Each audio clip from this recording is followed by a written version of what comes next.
자, 이 시간에는 얼마 전에 행정사 1차 시험이 있었는데, 1차 시험에 대한 전체적인 출제 패턴하고, 그 다음에 기출문제를 한번 풀어보도록 하겠습니다. 행정사 1차 문제 보시면, 난이도로 이렇게 쭉 비교를 해보니까요. 전체 20문항 가운데서 난이도 상에 해당되는 문제가 한 5문제 정도, 그 다음에 난이도 중간 정도에 해당되는 문제가 한 10문제, 그 다음에 난이도 하에 해당되는 문제가 한 5문제, 이 정도 출제가 됐습니다. 그래서 어느 정도 여러분들이 이제 기본 이론을 충실하게 공부했다라고 한다면, 한 70점 정도는 가능하지 않았나, 이런 판단입니다. 그리고 각 파트에 있어서 출제 비중들을 보면, 모든 파트에서 아주 골고루 출제가 됐습니다. 그래서 그걸 한번 쭉 확인해 보면 첫 번째 총론 파트가요. 총론 파트가 4문항 정도 출제가 됐고, 두 번째 정책론 파트가 3문항, 그 다음에 조직론 파트가 의외로 적게 출제가 됐습니다. 3문항이 출제가 됐거든요. 그 다음에 인사행정 파트가 2문제, 그 다음에 재무행정 파트가 3문항, 그 다음에 이 환류 파트에 관한 부분이 2문제나 출제가 됐습니다. 그래서 조직론이 좀 적게 출제가 되지 않았나. 그 다음에 지방행정 부분이 3문제.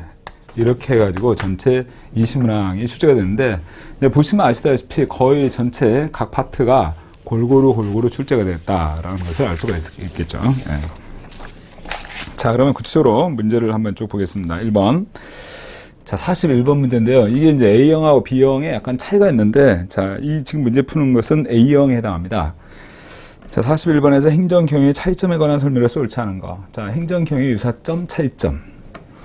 1번 행정은 공익 추구를 핵심 가치로 하지만 경영은 이윤 추구를 핵심 가치로 한다. 두 번째, 행정은 경영보다 의회, 정당, 이익단체로부터 더 강한 비판과 통제를 받는다. 3번, 행정은 공익을 추구하기 때문에 경영보다는 법적 규제를 더 많이 받는다. 이렇게 표현해 맞지 않겠습니까? 예. 행정은 공익을 추구하기 때문에 경영보다 법적 규제를 더 많이 받는다. 네 번째, 행정은 경영보다 더 강한 권력 수단을 갖고 있다. 정치 권력을 전제로 하니까요. 5번, 행정은 모든 국민에게 법 앞에 평등 원칙이 지배하고 있지만 경영은 고객에 따라서 대우를 달리할 수 있더라. 그래서 여기서 행정 경영의 차이점에 관한 설명으로서 틀린 거 본다면 3번이 되야겠죠. 아주 평이한 문제였습니다. 두 번째, 행정에 관한 설명으로서 옳지 않은 것은 이런 문제인데요. 행정은 민주성, 능률성, 합법성, 효과성, 형평성 등을 추구한다. 행정이 추구하는 가치들인데 가장 궁극적인 이념은 공익이라고 표현했죠. 그 다음에 두 번째, 행정학은 행정현상의 과학화를 목적으로 하기 때문에 이론 실제를 분리해서 연구하는 학문이다. 이렇게 얘기했는데, 행정학의 학문적 성격에는 크게 과학성과 기술성이라고 하는 것은 처방성을 얘기하는 건데요. 여기는 이론을 추구하는 측면하고 그 이론을 적용시켜서 사회 문제를 해결하는 실제적인 측면, 이론과 실제를 분리한다. 잘못됐습니다. 이게 이제 상호 연관되어 가지고 연구가 이루어진다는 거예요. 행정학에서는. 3번, 행정학은 시민사회, 정치집단, 시장과의 상호작용 속에서 공공가치 달성을 위해서 정부가 수행하는 정책이나 또는 관리활동에 대한 지식 이론을 연구 대상으로 하고 있고, 4번, 좁은 의미의 행정이라는 것은 정부 관리제를 중심으로 이루어지는 활동을 얘기한다. 5번, 행정학은 정치학이나 경제학, 경영학, 사회학, 법학, 심리학 등의 이론과 지식을 접목해서 사용할 수 있더라. 자, 여기서 틀린 것은 2번이 되겠죠. 그죠? 네. 41번 아주 평이한 문제들. 43번 보시면 행정의 주요 접근 방법과 내용을 연결한 것으로서 옳지 않은 거. 1번 뉴 거버넌스는 로즈, 그 다음에 민간협력 네트워크, 이게 거버넌스죠. 민간협력 네트워크. 두 번째, 생태론 리그스, 행정체제의 개방성, 개방체제의 관점, 이걸 처음 갖는 것이 바로 이제 생태론이다. 3번 공공선택론은 오스트롬, 정치 경제학적 연구다. 다시 말해 정치학에 대한 경제학적 접근, 이게 바로 공공선택론의 관점이다. 네 번째, 후기 행태주의는 데이비드 이스턴이요. 가치 중립적이고 과학적인 연구를 강조한다. 여러분들, 후기 행태주의로서 이해됐던 그 데이비드 이스턴의 후기 행태론은 현상화하고 여러분들 신행정론 두 가지 표현했지 않습니까? 그죠? 이 후기 행태론 입장에서는 가치 지향적이다. 이런 걸 강조했었습니다. 그리고 가치 중립적이고 과학적 연구를 강조하는 것은 행태론에서 강조되는 것이기 때문에 여기서는 거리가 있는 것은 4번이 되야겠죠. 5번, 신공공관리는 우수본과 계불러 해서 기업가적 정보를 추구한다. 자, 여기서는 4번이 연결이 잘못됐습니다. 그죠? 네, 후기 행태론은 가치 지향적인 입장이다. 자, 그 다음에 44번 문제 보시면 다음 지문에 설명하는 행정이론. 자, 박스에 한번 쭉 보니까요. 인간행위를 연구 대상으로 정립했고, 인간행위요. 행정연구에 과학주의를 도입해서 가치 중립적인 객관적 분석을 가능케 했으며, 그러나 이 이론은 과학적 개량적 연구 방법론을 강조함으로써 연구 대상과 범위의 제한을 가져왔다는 비판을 받고 있다. 자, 이 포인트는 이 이론이 과학적이고 개량적인 연구 방법론을 전제로 한다. 다시 말해서 논리 실증주의를 전제로 해서 행정학 이론의 과학화에 기여한 바 크다.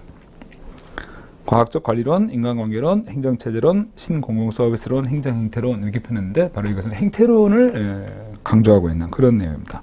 과학적이고 개량적인 연구 방법론을 강조해서 행정 연구가 이루어진 이런 형태로, 그리고 이제 주 연구 대상이 바로 행태다 그랬습니다. 그리고 논리 실증주의를 바탕으로 해서 연구가 이루어진다.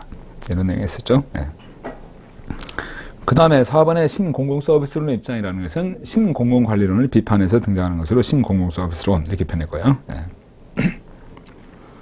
자, 그 다음에 45번에서 행정통제를 크게 외부, 내부 통제로 분류할 때 다음 그 분류가 다른 것. 자, 사법부, 시민단체 다 외부 통제죠. 감사원, 그 다음에 국민권익위원회 내부 통제라고 표현했어요. 그죠? 네. 그 다음에 선거권의 행사에 의한 통제, 외부 통제, 주민 참여에 의한 통제, 외부 통제입니다.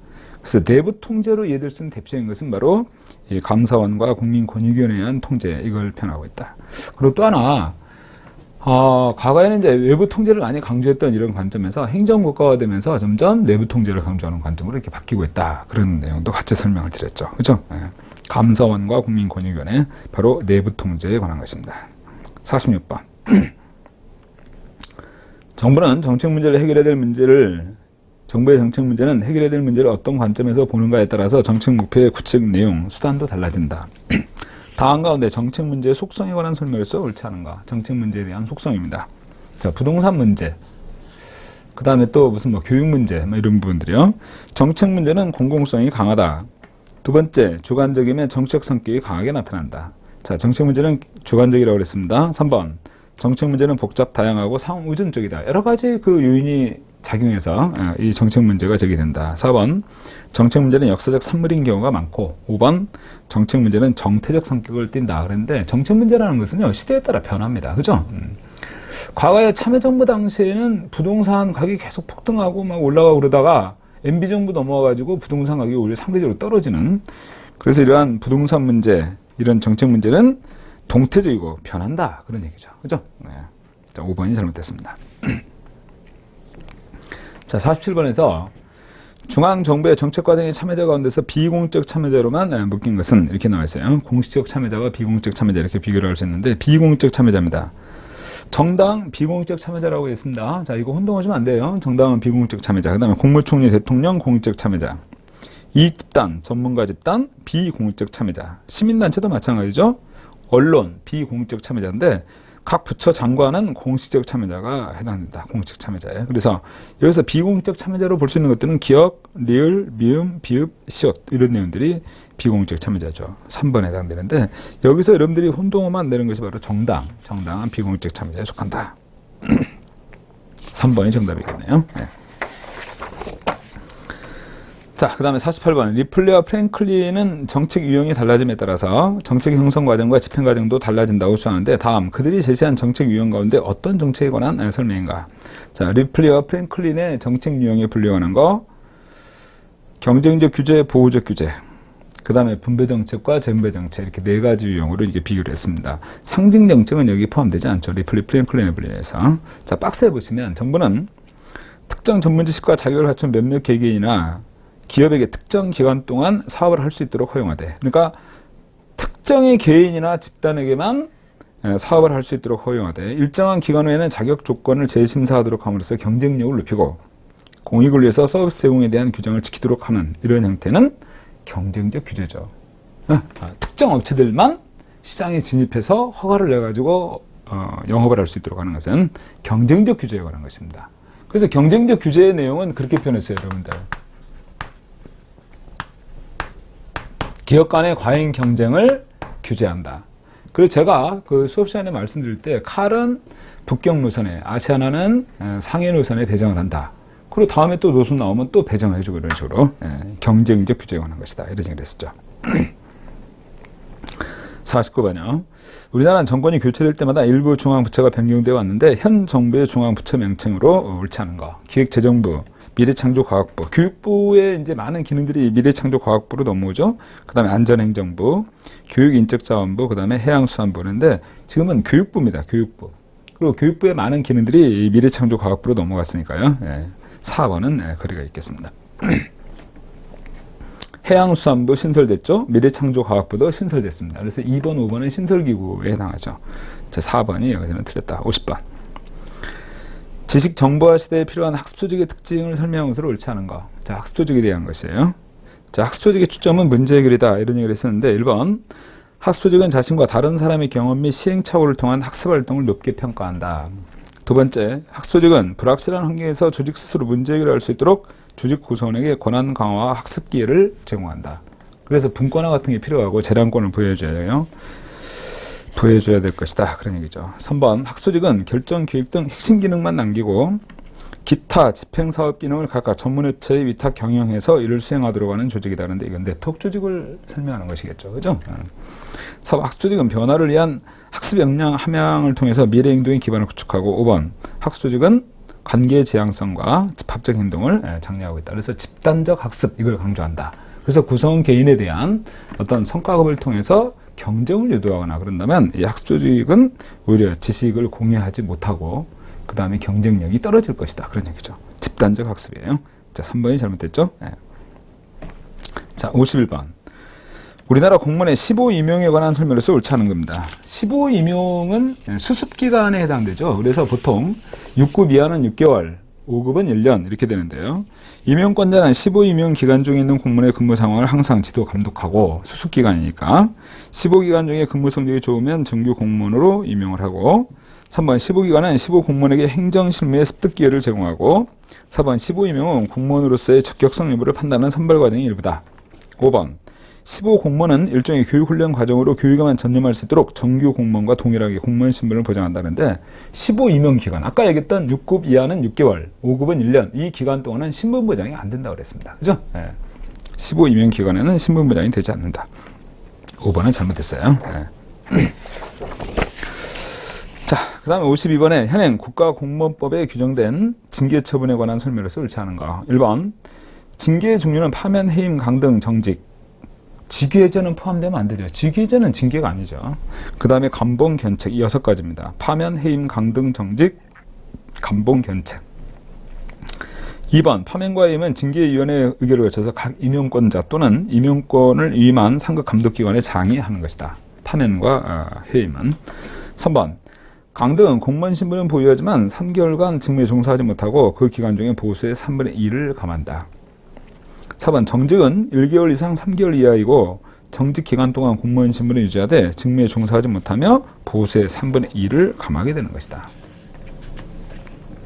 5번, 징계 의결 등의 요구는 징계 등의 사유가 발생한 날로부터 3년이 지나면 하지 못한다. 금품이나 향응, 수수, 공금, 횡령, 유용 이런 경우는 5년이고 징계 등의 사유가 발생한 날로부터 3년이 지나면 징계 의결에 대한 요구는 할 수 없다. 그런 얘기예요. 자, 여기서는 1번이 잘못된 것입니다. 자, 53번. 현행 우리나라의 예산제도에 관한 설명으로서 옳지 않은 거. 정부는 국회 추경 예산안이 확정되기 전에 이를 미리 배정하거나 집행할 수 없다. 추경 예산안이 확정되기 전에는 두 번째, 그러니까 추경 예산안이 확정되기 전에 그 추경 예산에 대해서 배정하거나 집행할 수 없다. 이런 얘기죠. 두 번째, 조세출 예산은 조세 관련의 구체적인 내역을 예산 구조로 밝히는 것이고 3. 우리나라는 주 예산 제도를 채택하고 있으면 4번, 국회는 정부가 지출한 기금 운용 계획안의 주요 항목 지출 금액을 증액하고자 할 때는 정부의 동의를 얻을 필요가 없다. 그런데 기금도 예산과 마찬가지죠. 그죠? 그렇기 때문에 이 기금 운용 계획안의 주요 항목의 지출 금액을 증액하고자 할 때는 정부의 동의를 얻어가지고 증액을 하게 돼요. 예산과 마찬가지로.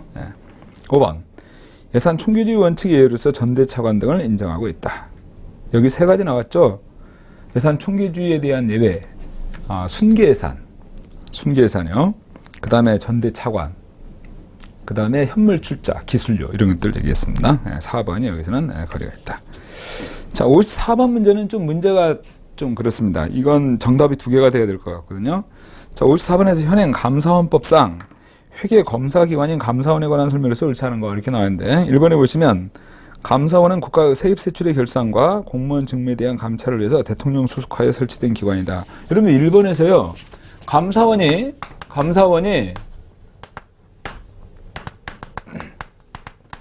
세입세출에 대해서 결산을 한다고 그랬는데, 여러분들, 결산을 하는 곳은 예산을 집행한 각 기관이에요. 그죠? 감사원은 감사원법에도 보면 세입세출에 대한 결산을 확인한다고 나오죠. 결산, 이렇게만 표현하면 이건 적절한 표현이 아닙니다. 결산을 확인하는 것이 감사원이고, 또 그 결산 확인한 것을 결산 심사하는 것이 또 국회고, 이렇게 되니까 1번 틀렸어요. 세입세출의 결산, 이렇게만 표현하면 잘못된 겁니다. 결산을 확인한다, 이렇게 해야죠. 2번, 감사원은 직무에 관해서 독립된 지위를 유지하며 그 직무 수행상 정책 압력이나 간섭을 받지 않는 특징이 있고, 세 번째, 감사원장은 국회의 동의를 얻어서 대통령이 임명하며 감사위원의 경우는 감사원장이 제청으로서 역시 대통령이 임명한다. 4번, 감사원장의 임기는 4년이고 원장을 포함해서 9인의 감사위원이 아니라 7명의 감사위원으로 구성이 되죠. 그래서 4번도 틀렸지만 1번도 틀렸어요. 같이. 정답 2개가 돼야 됩니다. 1번, 4번. 5번, 감사원은 감사 절차 및 내부 규율, 그 다음에 감사 사무 처리에 관한 규칙을 제정할 수 있다. 자, 54번은 1번하고 4번 2개가 정답이 될 수 있습니다. 그렇기 때문에 여러분들 대부분이 뭐 4번을 이렇게 정답으로 가 답안에서도 이렇게 나온 것 같은데 1번, 4번을 같이 2개를 정답으로 하십시오. 55번. 예산 절차 특징에 관한 예산 유형의 설명에서 옳은 거 1번. 본 예산은 정기국회 심의를 거쳐서 확정된 최초 예산으로서 당초 예산이라고 한다. 맞죠? 2번. 수정 예산은 예산이 국회를 통과한 이후 예산 집행 과정에서 다시 제출되는 예산이다. 이건 추가 경정 예산입니다. 예산의 변경이니까. 3번. 추경 예산은 예산안이 제출된 이후에 국회 의결 이전에 기존안의 일부를 수정한다. 수정에 제출한다. 이거 수정 예산이에요. 그래서 2번하고 3번은 반대로 표현됐어요. 4번. 주은 예산은 새로운 회계연도가 시작되는 날로부터 최초 수개월분의 일정한 금액의 예산을 정부가 집행할 수 있게 허가해 주는 것. 이것은 잠정 예산. 5번. 잠정 예산은 회계연도 개시 전에 예산이 의결되지 못하는 경우를 대비해서 의회가 미리 1개월분의 예산만 의결해서 정부로 하여금 집행할 수 있도록 하는 것은 가 예산이죠. 최초 1개월분의 예산만 의결해 주는 거니까. 그래서 가 예산이나 잠정 예산은 국회 사전 의결이 요구되지만 주은 예산은 국회 사전 의결이 요구되지 않는다. 이렇게 볼 수 있죠. 정답 1번이 되겠습니다. 자, 56번에 보시면요. 56번에 지방세 유형에 대해서 나왔는데 지방세 유형이요. 자, 여러분들 이거 정리해드렸죠? 지방세 유형 나올 때요. 자, 보통세에 관한 거하고 그 다음에 목적세에 관한 것이 나왔습니다.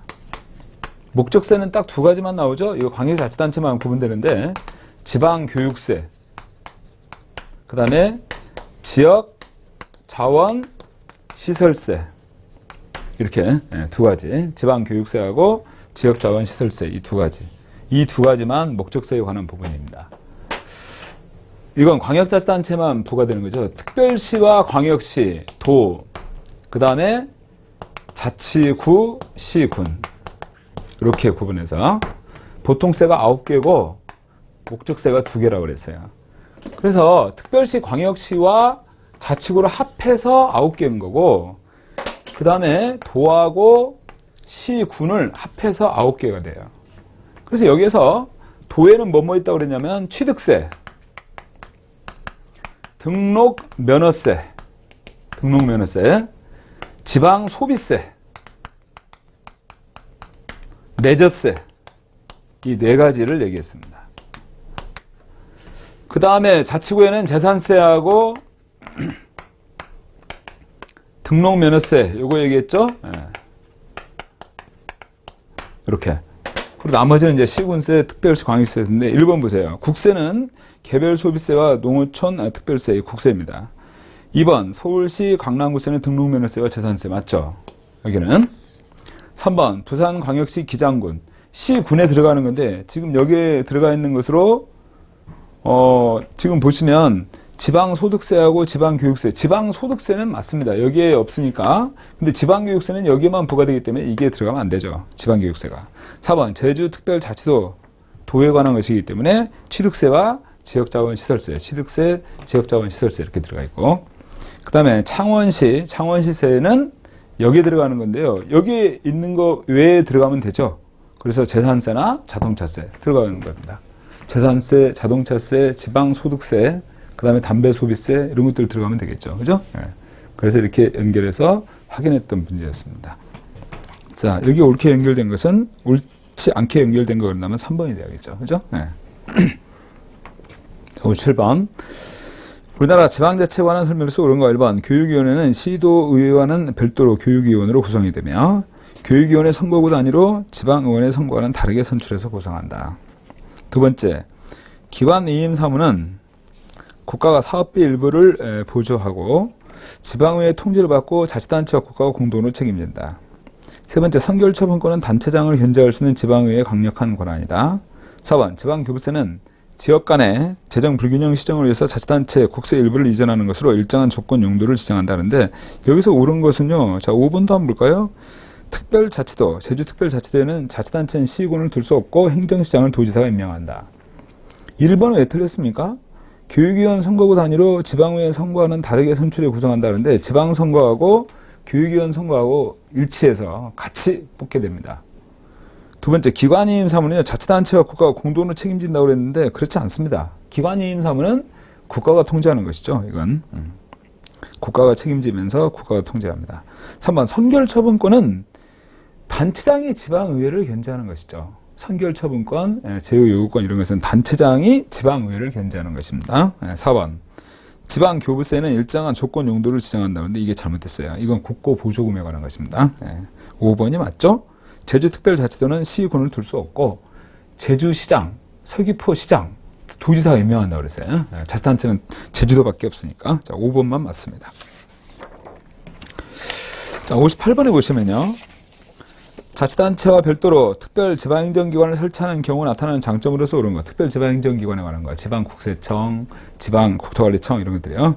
장점입니다. 1번. 주민들의 직접 참여와 통제가 용이해서 책임 행정 확보가 가능하다. 주민들이 참여하기는 어렵겠죠. 두 번째. 광역적 국가 업무를 효율적으로 처리한다. 이것 때문에 특별지방행정기관. 그래서 지방국토관리청과 같은 경우는 광역행정 방식이라고 볼 수 있어요. 3번, 유사 중복기능의 수행 인력과 조직으로서 행정의 중복성을 통해서 효율성을 강화시킨다. 행정이 중복성을 띈다면 효율성은 떨어지겠죠. 4번, 관할 범위가 넓어서 현지성이 확보됨으로써 지역 주민을 위한 행정이 가능하다. 관계없습니다. 5번, 특별지방행정기관의 증가로 이원적인 업무 수행이 가능해서 주민들의 행정 만족도가 높아지고 혼란을 방지할 수 있다. 이 특별지방행정기관이라는 것은 중앙부처가 지방에 설치한 기관이에요. 국가적 업무 수행을 위해서. 그래서 지방자치단체 또는 지역주민하고는 무관하게 업무가 수행되는 부분입니다. 이 특별지방행정기관이라는 것은. 나머지 내용들은 관계없고 2번이 여기에 해당한다. 이렇게 볼 수 있겠죠. 네. 자, 59번. 전자정부에 관한 설명에서 옳지 않은 것. 전자정부의 기반 기술 패러다임은 유비쿼터스 컴퓨팅, 네트워크 기술에서 모바일 기술로, 다시 모바일 기술에서 인터넷으로 발전하면서 진화하고 있다. 그런데 인터넷에서 모바일로 가야죠. 지금은 전부 다 모바일 시대니까. 그 다음에 두 번째, 국민을 위해서 언제 어디서나 한 번에 서비스가 제공되고 24시간 처리가 가능한 원스톱 전자민원 서비스를 제공하고 3번, 전자정부는 정부 내 공문서, 자료가 전자적으로 처리돼서 종이 없는 행정을 구현한다. 네 번째, 행정정보가 풍부한 정보 네트워크를 통해서 국민과의 소통을 원활하게 하고 국민과 하나가 되는 정보를 구현하는 데 기여하는 것이다. 5번, 전자정부는 정보 공개를 촉진하면서 인터넷과 키오스크 등 다양한 매체를 활용해서 정부가 보유한 정보에 쉽게 접근할 수 있도록 함으로써 국민의 알 권리 충족에 기여한다. 다 맞죠? 1번이 잘못됐습니다. 자, 그 다음에 60번 마지막 문제인데요. 국민권익위원회에 관한 설명에서 옳지 않은 거. 이것은 이제 국무총리 소속이라고 그랬습니다. 예. 국무총리 소속 기관이고 2번, 국민권익위원회 위원회 임기는 3년이며 연임할 수 없다. 1차에 하나에 연임할 수 있어요. 3번, 국민권익위원회 위원은 재직 중에 지방의회의 의원직을 겸직할 수가 없는 것이다. 지방의회 의원직을 겸직할 수 없다. 4번, 고충민원의 조사 처리, 이와 관련된 시정 공고 업무를 수행하고 그 다음에 정당의 당원은 국민권익위원회 위원이 될 수 없다. 이런 얘기인데, 자, 여기까지 전체적으로 이번 1회 행정사에 출제된 문제들인데요.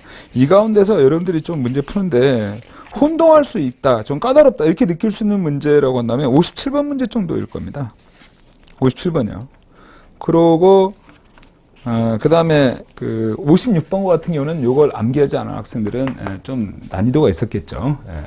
그래서 전체적으로 이렇게 크게 어렵지 않게 어느 정도 공부가 되어 있는 분들은 70점 정도는 가볍게 넘어서 이렇게 합격하는 경우를 많이 봤습니다.